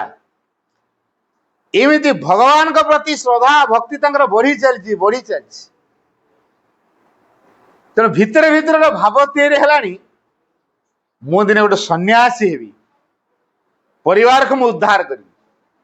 ଯଦି ପରିବାରରୁ କେହି ଜଣେ ସନ୍ନ୍ୟାସୀ ହେଇଯାଏ, ତାହେଲେ ସେ 7 ପୁରୁଷକୁ ଉଦ୍ଧାର କରେ। ତେଣୁ ଏଇ ବାବାଜୀ ମହାରାଜ, ଯାହାଙ୍କ ନାମ ହଉଛି କୃଷ୍ଣଚନ୍ଦ୍ର ରାଉତରାୟ, ସେ ପିଲାଦିନରୁ ସଂକଳ୍ପ ନେଲେଣି, ମୁଁ ବାବାଜୀ ହେଇଯିବି, ସନ୍ନ୍ୟାସୀ ହେଇଯିବି। ସନ୍ନ୍ୟାସୀ ହେଇ ମୋକ୍ଷ ମୁକ୍ତି ପାଇଲେ ମୋ ପରିବାର କଣ 7 ପୁରୁଷକୁ ମୁଁ ଉଦ୍ଧାର କରିବି। ତେଣୁ ବାବାଜୀ ମହାରାଜଙ୍କର ଏଇ ଯୋଉ ଭାବଧାରା ତାଙ୍କ ଜୀବନର ମୋଡକୁ ବଦଳେଇ ଦେଲା। ଅତି ସାଧା ସିଧା, ଅମାୟିକ, ସରଳ ପ୍ରକୃତିର। ଗୋଟିଏ କଥା ଜାଣିଥିଲେ, ଗୋ ସେବାରେ ମହାପୁଣ୍ୟ, ଗାଈ ସେବା କରନ୍ତି ହେଲା, ତା ସହିତ ପଢାପଢି ବି କରନ୍ତି। ଅତି ସୁନ୍ଦର ହସ୍ତାକ୍ଷର ତାଙ୍କର, କିନ୍ତୁ ଆମକୁ ଯୋଉ ଚିଠି ଦେଇଛନ୍ତି ସେ ଅକ୍ଷର ପଢିବା ମୁସ୍କିଲ, କିନ୍ତୁ ପଢି ହୁଏ। ସେଥିରୁ ଜଣା ପଡେନି ତାଙ୍କର ଅକ୍ଷର ଏତେ ସୁନ୍ଦର ହେଇଥିବ ବୋଲି, କିନ୍ତୁ ଅତି ଚମତ୍କାର ଅକ୍ଷର ତାଙ୍କର। ପରିବାର ଏତେ ଉଜ୍ଜଳ ନୁହଁ ଆର୍ଥିକ ଦୃଷ୍ଟିରୁ। ଚିନ୍ତା କଲେ ପାଠ ପଢି କଣ ଗୋଟେ ଚାକିରି କରିବା ହେଲା। ତେଣୁ ଚାକିରି କରିବା ପାଇଁ କଟକ ଆସିଲେ। କଟକରେ ମୋହରିଅର ଚାକିରି କଲେ। ମୋହରିଅର କଣ ଜାଣିଛ? ଜମି ଜମା ଯେତେବେଳେ କିଣାଯାଏ ବା ବିକ୍ରି କରାଯାଏ, ଗୋଟେ କବଲା କରାଯାଏ, ସେଥିରେ ଯୋଉ ଲେଖାଲେଖି କରନ୍ତି ଷ୍ଟାମ୍ପ ପେପର ଦେହରେ, ସେଇଟା ହଉଛି ମୋହରିଅର କାମ। ଇଏ ସେଇ କଥା କଲେ। ଯେହେତୁ ତାଙ୍କର ସୁନ୍ଦର ହସ୍ତାକ୍ଷର, ପ୍ରବଳ ଭିଡ ତାଙ୍କ ପାଖରେ ହୁଏ, ଭଲ ଅକ୍ଷର ବୋଲି, ତେଣୁ ଭଲ ଇନକମ ବି ହୁଏ। ପଇସାକୁ ଘରେ ଦେଲେ ବାପା ମାଙ୍କର ଆଶୀର୍ବାଦ ରହିବ, ଖୁସି ହେବେ, ତାପରେ ମତେ ସନ୍ନ୍ୟାସୀ ହେବା ପାଇଁ ଅନୁମତି ଦେବେ। ଇଏ ହଉଛି ତାଙ୍କର ଉଦ୍ଦେଶ୍ୟ ହେଲା। କିନ୍ତୁ ସେତେବେଳେ ବାଲ୍ୟ ବିବାହ ପ୍ରଥା ଥିଲା, ବୁଝିଗଲା। ଯେହେତୁ ବାଲ୍ୟ ବିବାହ ପ୍ରଥା ଥିଲା, ପିଲାକୁ 12 ବର୍ଷ ହେଲେ ତା ବାହାଘର କରିଦେବେ, ବୁଝିହଉଛି। ତେଣୁ ପାଠ ପଢା ସର୍ତ୍ତେ ସର୍ତ୍ତେ ଷଷ୍ଠ ଶ୍ରେଣୀ ସରିଲା ପରେ ପରେ ତା 12 ବର୍ଷ ଛୁଇଁଗଲାଣି, ବାପା ମା ଚିନ୍ତା କଲେଣି ତାର ବାହାଘର କରିଦବା। ଇଏ କିନ୍ତୁ ପୁରା ଦୃଢ ସଂକଳ୍ପ, ମୁଁ ବାହା ହେବି ନାହିଁ। କଣ କରିବେ? କଟକରେ ଚାକିରି କରୁଛନ୍ତି, କାଳେ ମତେ କଟକରୁ ନେଇକି ଘରେ ବାହାଘର କରିଦେବେ କି? କଟକରେ ରହିଲେ ଅଡୁଆ, ତେଣୁ ପଳେଇବା। ଯାହା ଜଣେ ସନ୍ନ୍ୟାସୀଙ୍କର ସଂସ୍ପର୍ଶରେ ଆସିଲେ, ତାଙ୍କରି ମାଧ୍ୟମରେ ପଳେଇ ଆସିଲେ, କୋଉଠି ଦୀକ୍ଷା ନେଇକି ରାଞ୍ଚି ପଳେଇ ଆଇଲେ। କଟକରେ ଥିଲି ସିନା ତା ମତେ ବାହାଘର କରିବ, ପଳେଇ ଆଇଲେ। ବାପା ମା ମନ ଦୁଃଖ କଲେ, ପିଲାଟା ମୋର ଘରକୁ ପଳେଇଲା, ବାହା ହବନି ବୋଲି କହିଲା, କାଳେ ପୁଣି ତାଙ୍କ ସେ ସନ୍ନ୍ୟାସୀକୁ କୁହାକୁହି କରିକି ନେଇଯିବେ। ତେଣୁ ସେଠୁ ଯୋଜନା କଲେ ଏଠୁ କେମିତି ପଳେଇବା। ଜଣେ ସନ୍ନ୍ୟାସୀଙ୍କର ସଂସ୍ପର୍ଶରେ ଆସିଲେ ମୌନି ବାବା, ସେ ଅଯୋଧ୍ୟାର ସନ୍ନ୍ୟାସୀ, ତାଙ୍କ ଦୀକ୍ଷାରେ ଦୀକ୍ଷିତ ହେଲେ ଏବଂ ଆସିଲେ। ସବୁ କାମ ଆଶ୍ରମର ପ୍ରତ୍ୟେକ କାମ ସେ କରନ୍ତି। ଗେଟ୍ ପାଖରେ ଝାଡ଼ାଝୁଡ଼ି କରି, ମାନେ ପତ୍ର ପଡ଼ିଆ ହେଇଥାଏ ସବୁ, ପୁରା ଝାଡ଼ାଝୁଡ଼ି କରନ୍ତି। ସକାଳ ହେଇତେ ହେଇତେ ପୁରା ରାସ୍ତା ପୁରା କ୍ଲିଅର ପରିଷ୍କାର, ପତ୍ରଟିଏ ବି ଦେଖିବାକୁ ମିଳିବନି। ଏକା ଏକା କରନ୍ତି। ରାତିକରୁ ଉଠି ସରୋଜ ନଦୀ ଗାଧୋଇବାକୁ ଯାଆନ୍ତି। ଭଗବାନ ରାମଙ୍କ ନାମ ଜପ କରି କରି ରାମତାରକା ମନ୍ତ୍ର ପୁରା ସିଦ୍ଧ। ଆଉ ଏମିତି ସିଦ୍ଧ, ସରୋଜ ନଦୀରେ ଅନେକ ବାର ପ୍ରଭୁ ଶ୍ରୀରାମଙ୍କୁ ବାଳକ ରୂପରେ ସେ ଦେଖିଛନ୍ତି। ଅନେକ ବାର, ଥରେ ଦିଥର ନୁହଁ, ସେ ଦେଖିଛନ୍ତି। ରାମତାରକା ମନ୍ତ୍ର ସେ ସିଦ୍ଧ। ତେଣୁ ତାର ସନ୍ନ୍ୟାସୀ ବ୍ରତ ଚାଲିଛି। ୟାରି ଭିତରେ ଜଣେ ବ୍ୟକ୍ତି ପଣ୍ଡିଚେରୀ ଯାଇଥିଲେ। ସେ ଦିଟା ବହି ଆଣିଥିଲେ। ସେ ବହିର ନାଁ ଅଛି ଯୋଗାଧାର, ଆଉ ଗୋଟେ ହେଲା ଯୋଗ ପ୍ରଦୀପ। ବୁଝିଗଲା? ଏଇ ଯୋଉ ଯୋଗାଧାର ଆଉ ଯୋଗ ପ୍ରଦୀପ ବହିଟା କଣ ଲେଖା ହେଇଛି ସେ ପଢିକି ବୁଝି ପାରୁନାହାନ୍ତି। ବାବାଜୀ ମହାରାଜ ପାଖକୁ ଆଣିଲେ, ତମେ ତ ବାବାଜୀ ଲୋକ, ଯେ ବୁଝେଇଲ ଏଟା କଣ ଲେଖା ହେଇଛି ହେଲା। ନାଇଁ, ବାବାଜୀଙ୍କ ପାଖକୁ ଆଣିଥିଲେ। ବାବାଜୀ ତାକୁ କହିଲେ ଏଟା ଶ୍ରୀ ଅରବିନ୍ଦଙ୍କ ଯୋଗର କଥା ଲେଖା ହେଇଛି ହେଲା। ତେଣୁ ଏଇ ଯୋଉ ଶ୍ରୀ ଅରବିନ୍ଦଙ୍କ ଯୋଗ କଥା ଲେଖା ହେଇଛି, ସିଏ ତ ତାଙ୍କୁ ଯାହା ବୁଝେ କହିଲେ ଏଇଟା ମୋ ମୁଣ୍ଡରେ କିଛି ଢୁକୁନି। ତେଣୁ ଯେହେତୁ ଏଇଟା ମୋ ମୁଣ୍ଡରେ କିଛି ଢୁକୁନି, ତମେ ବହିଟା ନେଇଯାଅ। ତେଣୁ ସେ ତାଙ୍କୁ ଗିଫ୍ଟ ସ୍ୱରୂପ ବହିଟିକୁ ଦେଲେ। ତେଣୁ ଶ୍ରୀ ଅରବିନ୍ଦଙ୍କର ଯୋଗ ପ୍ରତିଭା ଯୋଗାଧାର ବହିକି ପଢି ଭିତରେ ଭିତରେ ସଂକଳ୍ପ, ଇଏ ତ ବଡ ଉଚ୍ଚତର ଯୋଗର କଥା। ହେଲେ ମୁଁ ତ ସନ୍ନ୍ୟାସ ଦୀକ୍ଷା ନେଇଛି, ମୌନି ବାବାଙ୍କ ଦୀକ୍ଷା ନେଇଛି, ଗୁରୁ ଦୋଷ ଲାଗିଯିବ ଗୁରୁଙ୍କୁ ଛାଡି ପଳେଇଲା ମାନେ। ତେଣୁ ଆଶ୍ରମକୁ ଚିଠି ଲେଖିଲେ ମାଙ୍କ ପାଖକୁ। ମା ସେଠି ଉତ୍ତରରେ ବୁଝେଇ ଦେଲେ, ତମେ ଯଦି ଗୋଟେ ସ୍କୁଲରେ ପଢୁଛ, ସେ ସ୍କୁଲର ପାଠ ପଢା ସରିଲା ପରେ ଯଦି ଆଉ ଗୋଟେ ସ୍କୁଲକୁ ଯାଅ, ତେଣୁ ସେ ସ୍କୁଲର ଟିଚରଙ୍କୁ ତମକୁ ଛାଡିବାକୁ ପଡେ। ସେମାନେ କଣ ଅଭିଶାପ ଦିଅନ୍ତି? ତମ ଶିକ୍ଷା କଣ ନଷ୍ଟ ହେଇଯାଏ? ଠିକ ସେଇଭଳିଆ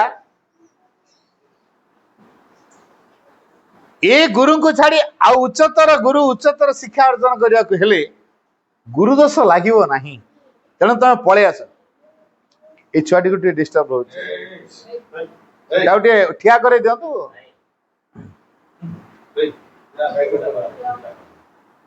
ନାଇଁ, ଅପାଙ୍କ ପାଖକୁ ନେଇଯାଆନ୍ତୁ।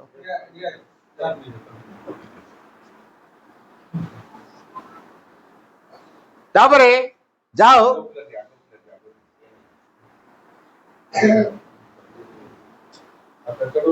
এইଭଳି ଗୁରୁ ଦୋଷ ଯେହେତୁ ଲାଗିବନି ବୋଲି ମାଙ୍କଠୁ ଉତ୍ତର ପାଇଲେ, ମନେ ମନେ ସ୍ଥିର କଲେ କେମିତି ସେ ଗୁରୁଙ୍କ ପାଖରେ ରହିବା, ମା ଶ୍ରୀରାମଙ୍କର ଯୋଗଦାର ଦୋଷକୁ ଗ୍ରହଣ କରିବା। ଯେହେତୁ ମା ଶ୍ରୀ ଅରବିନ୍ଦଙ୍କର ଯୋଗ ଆଦର୍ଶକୁ ଗ୍ରହଣ କରିବା, ତେଣୁ ଏଇ କଥା ସେ ଚିନ୍ତା କଲେ। ତାପରେ ଆଶ୍ରମକୁ ଆସିଲେ। 1945 ମସିହା ଫେବୃଆରୀ 2 ତାରିଖ, ମନେ ରଖିଥ ତାରିଖଟା, 1945 ମସିହା ଫେବୃଆରୀ ମାସ 2 ତାରିଖରେ ଏଇ ବାବାଜୀ ମହାରାଜ, ଯାହାଙ୍କୁ ଆମେ କହୁଛେ, ସେ ଆସି ପହଞ୍ଚିଲେ ପଣ୍ଡିଚେରୀ। ଆସି ମାଙ୍କୁ ସାକ୍ଷାତ କଲେ। ତାଙ୍କର ସେଇ ବାବାଜୀଆ ବେଶ, କୋପିନ ପିନ୍ଧିବା, କୋଠଉ ମାରିବା, ଦାଢି ଜଟା ଛାଡିବା, ଆଉ ଅନ୍ୟ ବାସନରେ ନ ଖାଇବା, ଅନ୍ୟ ରୋଷେଇରେ ନ ଖାଇବା, ନିଜେ ରୋଷେଇ କରି ଖାଇବା, ନୂଆ ଅଲଗା ହେଇକି ରହିବା, କାହା ସହିତ ମିଶିକି ନ ରହିବା। ଆଉ ରାତିକରୁ ସେ ଯାହା ଆଗରୁ କରି ଆସିଥିଲେ ପୁଣି ଏଠି ସେୟା ଚାଲିଛି। ତାପରେ ବି ମହାଶୟଙ୍କ ଯୋଗ ଆଦର୍ଶକୁ ସେ ଗ୍ରହଣ କରିଛନ୍ତି। ଅନେକ ସାଧକ ମାଙ୍କୁ ଯାଇ କମ୍ପ୍ଲେନ କଲେ, କହିଲା ଆଶ୍ରମ ତ ସମସ୍ତଙ୍କ ପାଇଁ ନିୟମ ଗୋଟେ, ଇଏ କଣ ଅଲଗା ବେଶ ପୋଷାକ, ଖାଦ୍ୟ ପେୟ, ତାଙ୍କର ସବୁ ଚାଲିଚଳନ ଅଲଗା। ଦେଖ, ସିଏ ହଉଛି ବାବାଜୀ, तेणु जेहेतु बाबाजी ହେଇକି ଅଛି धीरे धीरे से श्री अरविंद जोग को ग्रहण करुच्ची हठात कौन परिवर्तन हम से धीरे धीरे टी काम कला ऑटोमेटिक जानी तुम एत व्यस्त कहीं होच क्या कौ नियम दरकार से मु ठीक जानी तेणु तुम व्यस्त हमार किसी ना से चेंज हम तेणु बाबाजी शब्दटा माँ मुहर जेहतु शुणती अर्थात माँ कही बाबाजी बोली तेणु समझे डाकिले बाबाजी आ श्री अरविंद दर्शन को एमती प्रांजल भाव से बुझिले भितर भावधारा आसला प्रकृत यदि संसार रूपांतर हवा आवश्यक अच्छी ताले श्री अरविंद जोग ग्रहण करिया दरकार केवल श्री अरविंद जोग ही संसार को बदल मो ओडिशावासी केमिति श्रीअरविंद ग्रहण करेंगे मो ओडिशा रे केमिति माँ काम हम प्रार्थना रखिले तापर श्री अरविंद जोग दर्शन को अति सरल भाव में केमिति ओडिशावासी पाखे पहुंचे हम अनुवाद करी निज भाषा रे बोधगम्य भाव सावलील ढंग से लोक साहित्य बाहर कले साधना तांकर चली माँ शेष में जानिले जे कर्म माध्यम साधना कर्म रे छोट बड़ नहीं हेटु कहले माँ मते किसी कर्म एवं दियंतु माँ तापुर किसी काम दौना तुम जहाँ पढ़ुच कर स्वाधीन खुशी रे तुम कर से पर्यटन काम देना काम करने चाहूच ठीक है आश्रम डाइनिंग रे बासन मजे तांगर जो अलग भावधारा थिला कर्म प्रति वितृष्णा थिला अलग बासन रे खाइबिनी अलग रोषे रे खाइबिनी हला ये अज्ञानता को दूर करिया पे माँ कौन कहले आश्रम रे बासन माजियो तो बासन मजा लोक आम दृष्टि कौन अति कौन कौ चाकर बाकर लोक होते बोधे आश्रम रे बासन माजुचे मैंने कौन चाकर बाकर लोक होते मुझे तार गोटे सत घटना कहूँ आम ओडिशार जन आईएएस अफिसर विदेश रु इंग्लिश पाठ एमए पास करके आसछन्ती बहुत उच्च शिक्षित किंतु श्री अरविंद लाइव डिवाइन बुझी पारना बुझीगला लाइव डिवाइन जेहेतु बुझी पारना कौन ये दर्शन भितर अच्छी बुझी होनी श्रीरंग लेखा कौन आम श्रीरंग ग्रहण करूँ क्या पचारि हम कहले पंडिचेरी जाओ से बड़ बड़ साधक अच्छा पंडिचेरी गले पंडिचेरी क्या पचार बड़ बड़ फरेनर सब अच्छा आश्रम रे तांको पचार हम कि समस्ते कहले यही जो बासन मार्चन जो बाबाजी महाराज तांको भीतर गोटे इगो काम कला मत कौन भाविल कि मोटे आईएएस अफिसर मत गोटे चाकर पाक पठाऊच पाठ बुझापी पूरा खपा हो गले तेणु से निजर अहंकार बोध को नहीं जेहेतु बंचुंट बाबाजी पाक गले अनेक पचारे तथापि से जहाँ बुझेले से संतोष हेले समस्ते कहते से बाबाजी पाक जा पुणी घूरी घूरी के आसिक पहुंचले बाबाजी जो बासन मारुता कहले मुझे टे बर्तमान कम अच्छी कम सरू मुझे सहित कथा कम सरला हाँ कहतु आपणर कौन प्रश्न पट्टनायक बाबू कहले ये जो लाइन पंक्ति गुड़िक अच्छी मु तार बुझी पारनी से लाइन गुड़ा बुझेबार पूर्व आउ के धाड़ी बाबाजी महाराज कहले तापर से लाइन कहले अति सरल भाव में बुझेदे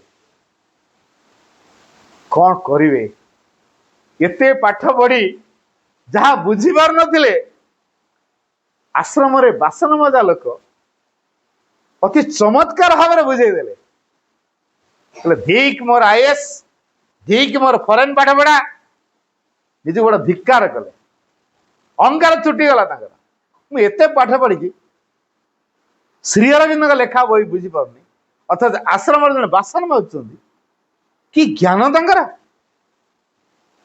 टिके भी अहंकार बोध ना केते अमायिक केते सरल ये हूँ प्रकृत साधना अहंकार चूरमार हो गला एवं महासन को ग्रहण करने अति अमायक भाव को से तैयारी कले ये भाव में कार्य चलला भितरे भितरे आस्पृहा थाए माँ श्री अरविंद दर्शन को ओडिशावासी पाखे पहुंचा कहले मते कई जन सहयोग करने दरकार सौभाग्य क्रमे बाबाजी महाराज कड़े जो पैंट सार्ट पिंधा व्यक्तित्व को देखुं आम प्रपत्ति महाशय ना प्रपत्ति नुह माँ ना दे प्रपत्ति अर्थात पूर्ण समर्पण है घर कटक जिलार 42 मुगारे है से जन प्रोफेसर जयपुर कॉलेज रे थिले बारीपदारी भी थिले चाकरी छाड़ी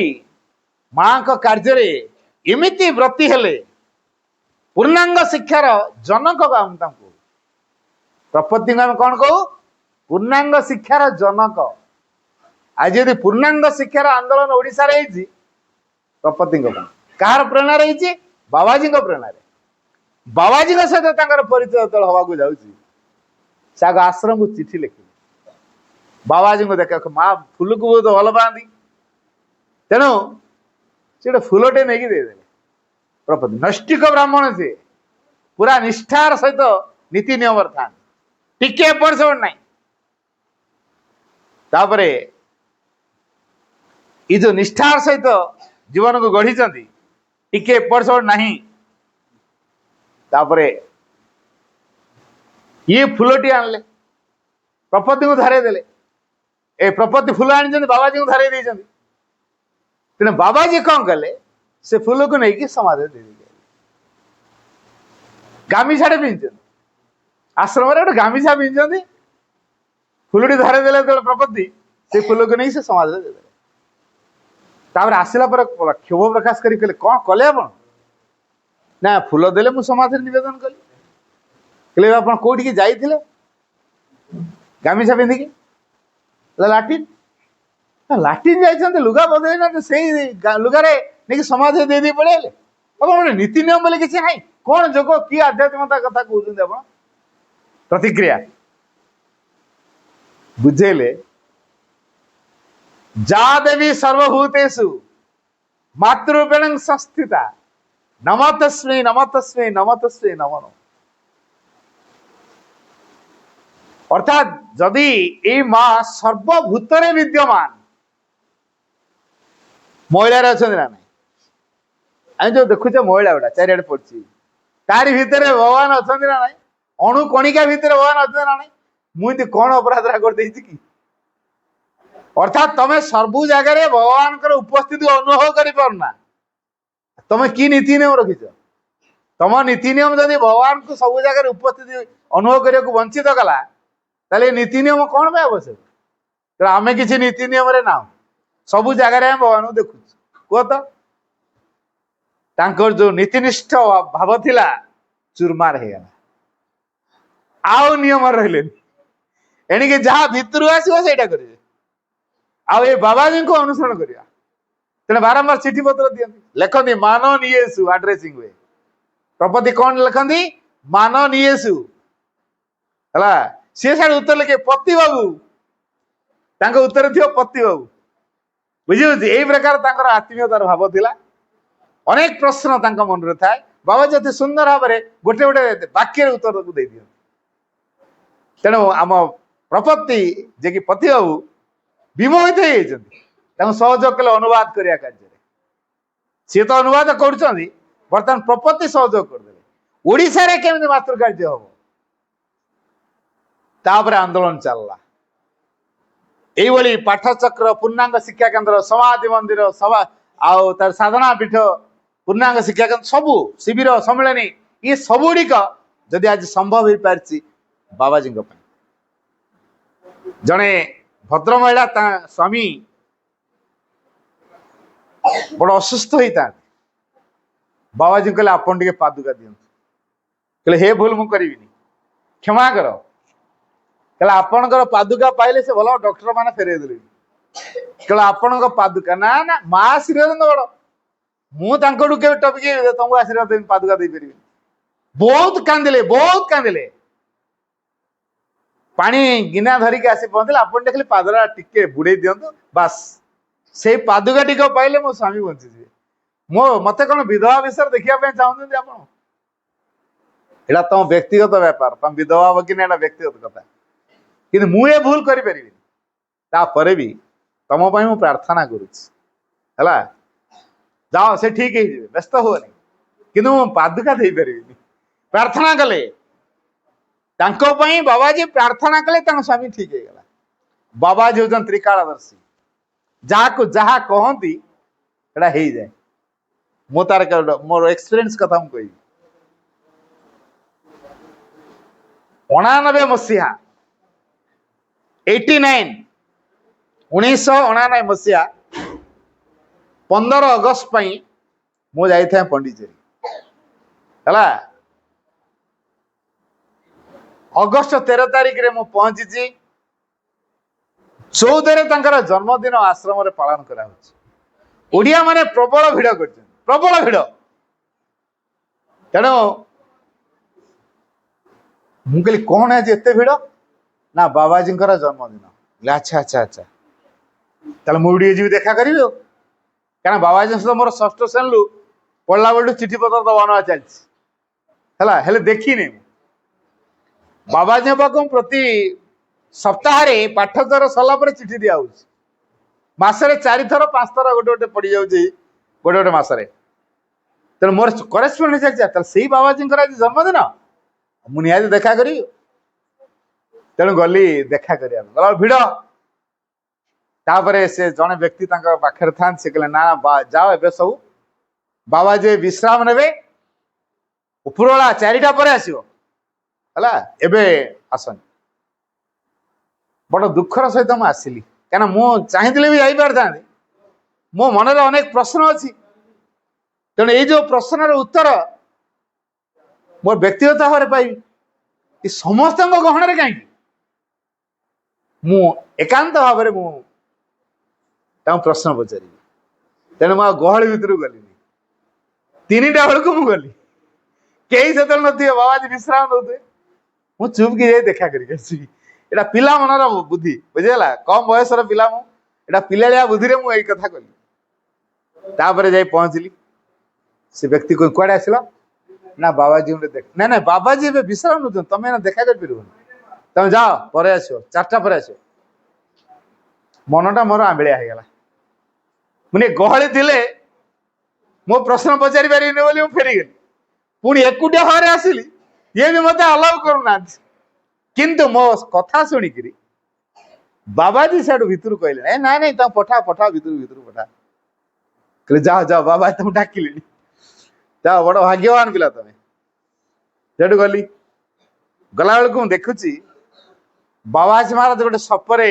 बस जो काठर गोटे फोल्डर न था बही पढ़ाई से गोटे करी बही पढ़ बुझीगला मु गली मो टे डर थाए काले पाद छुईदे मु तो एक अपूर्ण व्यक्ति साधक भी नुह मु तेणु मोर ये जो त्रुटि विच्युतिर प्रभाव जदि बाबाजी भितर संक्रमित हो गला से साधक जदि क्षति है ताले मु दायी ना पाद छुईबी है पाद मु छुईबी ना मुंड भूई लगे प्रणाम कली पाद मुआ छुईबी साहस कर भितर तो भय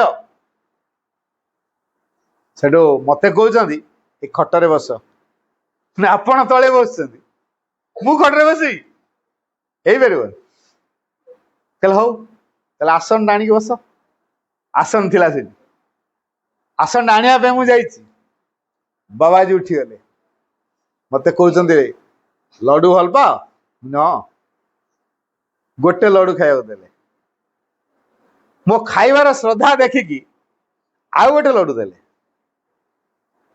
गोटे झुड़ी रे आपुल थिला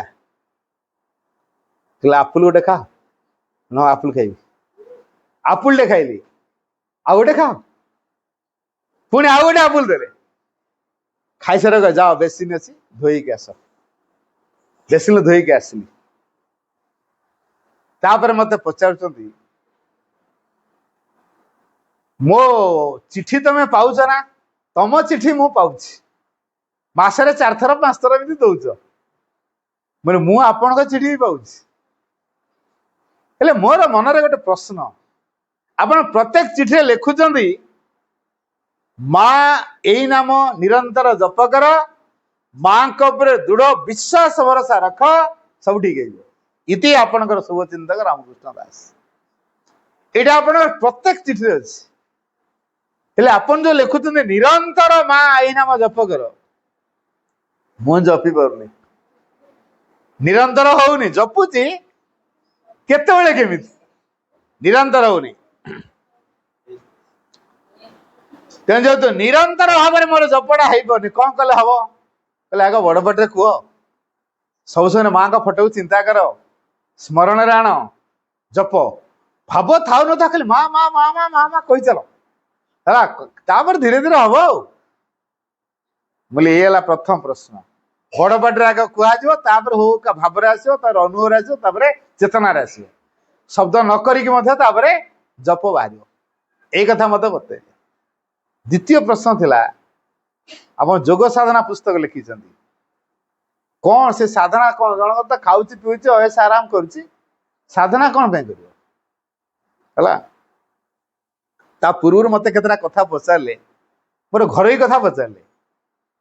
କହିଲେ ଆଚ୍ଛା ତମ ବାପା ବୋଉ ଭଲ ଅଛନ୍ତି? ମାନେ ମୋ ମା କୁ ମୁଁ ବୋଉ ଡାକେ, ଇଏ କେମିତି ଜାଣିଲେ? ମୋ ଭିତରେ ଧଡି ଦେଲା, କଣ ଆମ ପରିବାର ସବୁ ଚିହ୍ନିଛନ୍ତି ନା କଣ? ଆଉ ତମ ବାପାଙ୍କ ଚାକିରି? ମାନେ ମୋ ବାପା ଚାକିରି କରିଛନ୍ତି ବୋଲି ବି ଇଏ ଜାଣିଛନ୍ତି? ଚାଷବାସ ସରିଲାଣି ମାନେ ଆମର ଜମିବାଡି ଅଛି ବୋଲି ବି ଇଏ ଜାଣିଛନ୍ତି? ଗାଈଗୋରୁ ମାନେ ଆମର ଗାଈଗୋରୁ ଅଛନ୍ତି ବୋଲି ବି ଜାଣିଛନ୍ତି? ତାହେଲେ କୋଉ କଥାଟା ଜାଣିନାହାନ୍ତି ଯେ? ଇଏ ତାହେଲେ ଆମ ପରିବାର ବିଷୟରେ ସବୁ ଜାଣିଛନ୍ତି। ଯେହେତୁ ଏ ପରିବାର ବିଷୟରେ ସବୁ ଜାଣିଛନ୍ତି, ତେଣୁ ଇଏ ଅଲଗା ବ୍ୟକ୍ତିତ୍ୱ, ଅତି ଆତ୍ମୀୟ ଆମର। ତେଣୁ ପରିବାର, ମୋ ବାପା, ମୋ ମା, ମୋ ଚାକିରି, ମୋ ବାପାଙ୍କ ଚାକିରି, ମୋ ପାଠପଢା, ଗାଈଗୋରୁ, ଜମିବାଡି, ଚାଷ, ଏତେ କଥା କେମିତି ପଚାରୁଛନ୍ତି? ନିହାତି ଆତ୍ମୀୟ ବ୍ୟକ୍ତି। ତେଣୁ ସେ ଆତ୍ମୀୟ ଢଙ୍ଗରେ ସେ ପଚାରୁଛନ୍ତି। ମୁଁ କହୁଛି, ସେଠି ମତେ କହିଲେ, ମାନେ ମୋର ବାପା ମା ତ ଖାଇବା ପିଇବାକୁ ଦଉଛନ୍ତି, ପଇସା ଦଉଛନ୍ତି, ଗେଲା ପିଲା ହେଇକି ଅଛି, ଆଉ ବିନ୍ଦାସ ଅଛି, ତେଣୁ ମୁଁ କଣ ପାଇଁ ଯୋଗ ସାଧନା କରିବି? କହିଲେ ଦେଖ, ଯୋଉମାନେ ଯୋଗ ସାଧନା କରନ୍ତି ତାଙ୍କ ଜୀବନରେ ବାଧାବିଘ୍ନ ଆସିଲେ ସେ ବାଧାବିଘ୍ନ ସୁଯୋଗରେ ପରିଣତ ହୁଏ। ଯୋଉମାନେ ଯୋଗ ସାଧନା କରନ୍ତି ନାହିଁ ସେମାନଙ୍କ ଜୀବନରେ ବାଧାବିଘ୍ନ ଆସିଲେ ଏ ବାଧାବିଘ୍ନ ତାଙ୍କୁ ନିଷ୍ପେଷିତ କରିଦିଏ। ବୁଝିପାରିଲ? ନିଷ୍ପେଷିତ ମାନେ ହଁ, ତଳି ତଳାନ୍ତ, ବର୍ବାଦ, ବର୍ବାଦ କରିଦବ ହେଲା। ବୁଝଛ? ତାହେଲେ ଏବେ କୁହ କଣ କରିବ? ନା ସାଧନା କରିବା ନା। ଆଉ ଘରେ ପାର୍ଶ୍ଵର କରୁଛ ତାହେଲେ? ଆଜ୍ଞା। ଆଉ ପାର୍ଶ୍ଵର କରୁଛି ବୋଲି ତ ମୁଁ ଆଜି ଆପଣଙ୍କ ପାଖକୁ ଆସିଛି। ମୁଁ ମା କିଏ ସେମିତି କିଏ ଜାଣିନି। ମୁଁ ଯଦି ପଢୁଛି ଆପଣଙ୍କୁ ପଢୁଛି, ମା ସାଙ୍ଗ ବହି ପଢୁଛି, ତେଣୁ ଆପଣଙ୍କ ଲେଖା ବହି ମା ସାଙ୍ଗ ଲେଖା ବହି ଏଇଟା ମୁଁ ପଢୁଛି। ହେଲେ ମା ସାଙ୍ଗ ତ ବର୍ତ୍ତମାନ ନାହାନ୍ତି, ମୁଁ ଦେଖିନି କି ଜାଣିନି ଆପଣ ଅଛନ୍ତି। ଆପଣ ସହିତ ମୋର ଚିଠି ପତ୍ର ଦେବା ନା ସେଇ ଦଉଛି। ମୋ ଭିତରେ ଯେତେବେଳେ ଲଡୁ ଆଉ ଆପୁଲ ଖାଇବାକୁ ଦେଇଛନ୍ତି, ଭିତରେ ଭାବ ଥିଲା ଇଏ ଆଉ ଗାଡୁ ପେଟୁ ଲୋଭି ଏମିତି ଟେଷ୍ଟ କରୁନାହାନ୍ତି ତ? ରିଅଲ କଥାଟା ଆଜି କହୁଛି।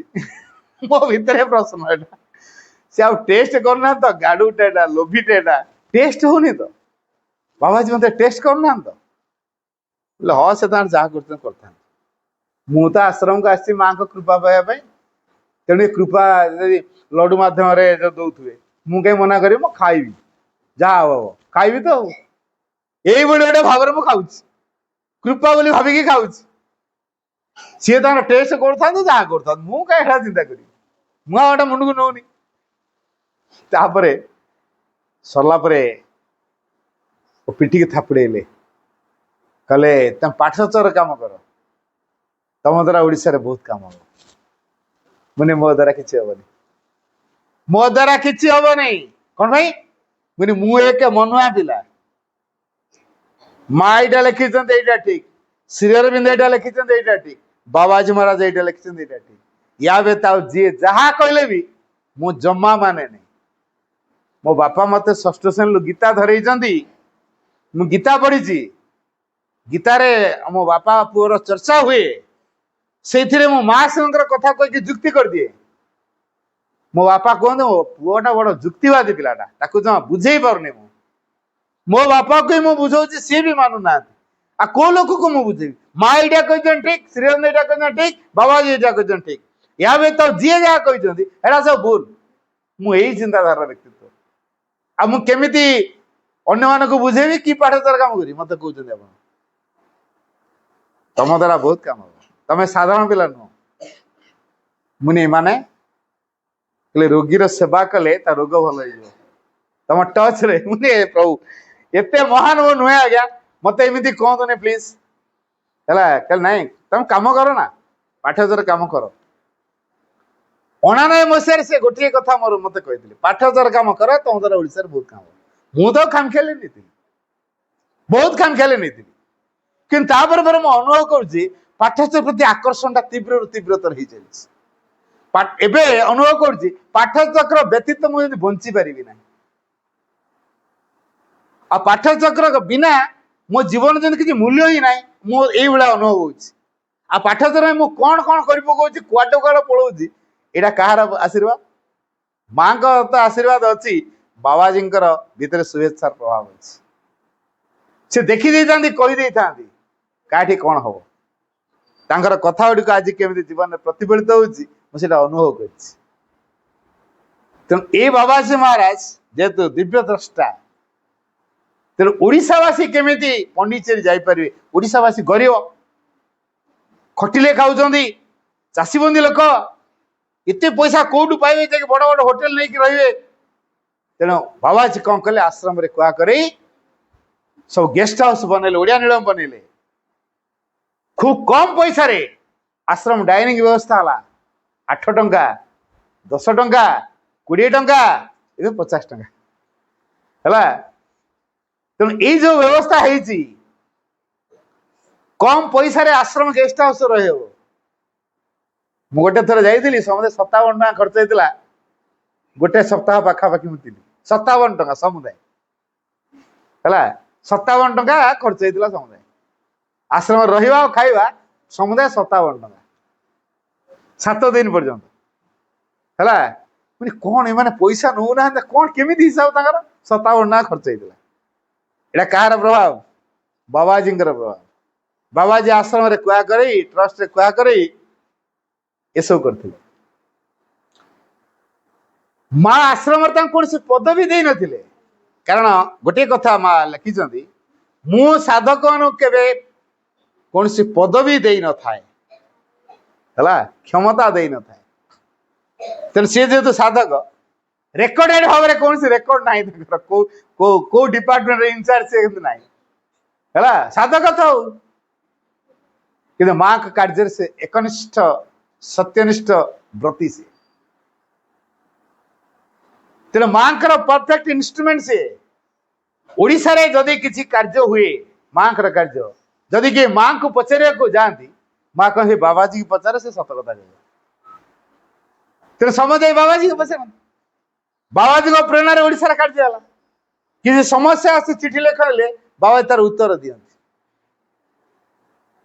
ओडिशा रे मातृ कार्यर अग्रणी ओडिशार विभूति कहले अत्युक्ति हम ना से होचन बाबाजी महाराज आज तांकर जन्मदिन तेणु बाबाजी महाराज जेहेतु दिव्य द्रष्टा ओडिशा पाई प्रतिनिधित्व करुछन मातृ कार्य है सूक्ष्म थाई एबे भी ओडिशावासी को सहायता कर लोक साहित्य पढ़िले तापर महासन बुझाटा सहज हो जाए तेणु महासन दर्शन को पढ़िया पूर्व आग बाबाजी महाराज लोक साहित्य पढ़ा दरकार ये लोक साहित्य पढ़िया फल महासन को बुझाटा सहज हो जाए तेणु जेहेतु ओडिशावासी बाबाजी हृदय श्रद्धा प्रेम रही तेणु ओडिशावासी आध्यात्मिक प्रगति रे सारा भारत वर्ष विकास पृथ्वी रे अग्रणी भूमिका ग्रहण कर जो भारत वर्ष पुणी से भारत भितर नेतृत्व नब किए ओडिशा तेणु सांगठनिक कार्य मातिबा अर्थात पाठचक्र प्रसार दिगरे मातिबा मातृकार्य प्रसार जिते अधिक अधिक लोके महासन को ग्रहण करेंगे अभिप्सा करेंगे अतिमान शक्ति सेते क्रियाशील हम यही चिंताधारा था बाबाजी महाराज तेणु अनेक पाठचर करवा दरकार आमे समस्ते जो मैंने अच्छे आम घर मानक जाई कही आम बापा माँ को घरे पाठचर करेले बाबाजी महाराज खुशी हे खाली शिक्षा केन्द्र पाठ पढ़ीदे हम नहीं घरे पाठधर कले बाबाजी खुशी हे माँ का आशीर्वाद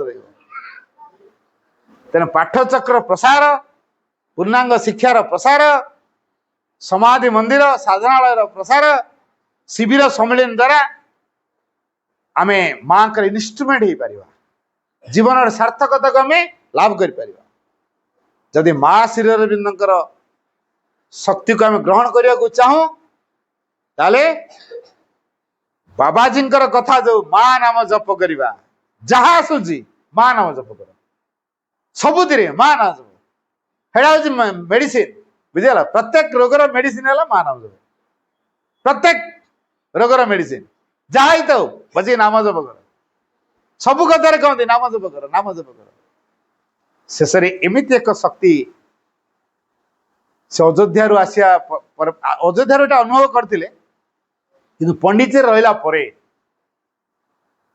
से शरीर एक चापा अनुभव करते सत्य जमी गोटे जीवंता जीवर चमड़ाटा छाली दे केमती लगे आम गोटे मनीष चमड़ा छालदा केमती लगे कि कष्ट हो ना जना पड़ता शरीर चमड़ाटा छाली से कही मु जीवित थिया पर्यंत एटा कई पड़ोनी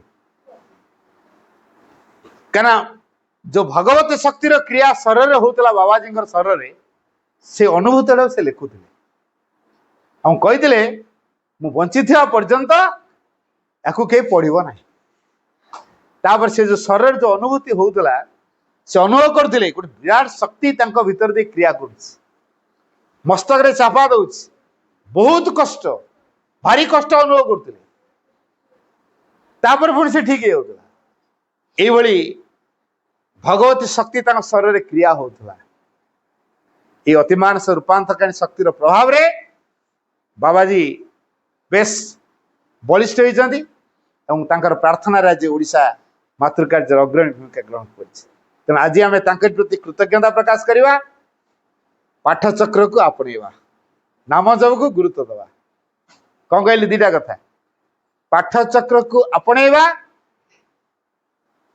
आउ नाम जप को गुरुत्व दवा सबु समय जपिवा ताले बाबाजी खुशी धन्यवाद पुणी एठू गले तेल कही आलोचना कर रखुची सारिवा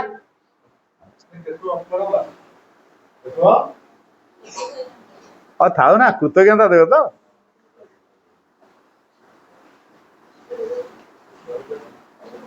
हाँ भाई प्रशांत ये पड़े सर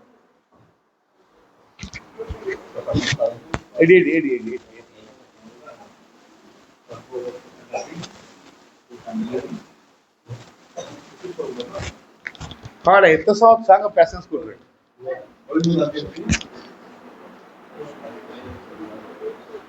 हेलो वंदे मातरम दिग्गजों ना परम श्री अरविंद प्रथमतः पचारिया आज जो महापुरुष बाबाजी महाराज शुभ जन्म दिवस श्रीपाद पद्म मोर अनंत कोटि प्रणाम एवं समस्त अपा भाई आमर ट्रस्टी भाई एवं मुख्य अतिथि आज आमर अजय भाई समस्त छात्र छात्री भाई भौणी मैंने आज शुभ कार्य आम समापन करुचे अशेष कृतज्ञता ज्ञापन कर बाबाजी महाराज स्वप्न आशीर्वाद आम सहित आम आज कार्यक्रम पूर्णांग रूपारण दे पारे अजय भाई को विशेष कर आउ थे आम कृतज्ञता हृदय ज्ञापन करुचु सहित आम कृतज्ञता ज्ञापन विराम करुचे धन्यवाद। बर्तमान में गोटे मिनिट निरम रहा कार्यक्रम को माँ का निकट निवेदन साइलेंस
ହଉ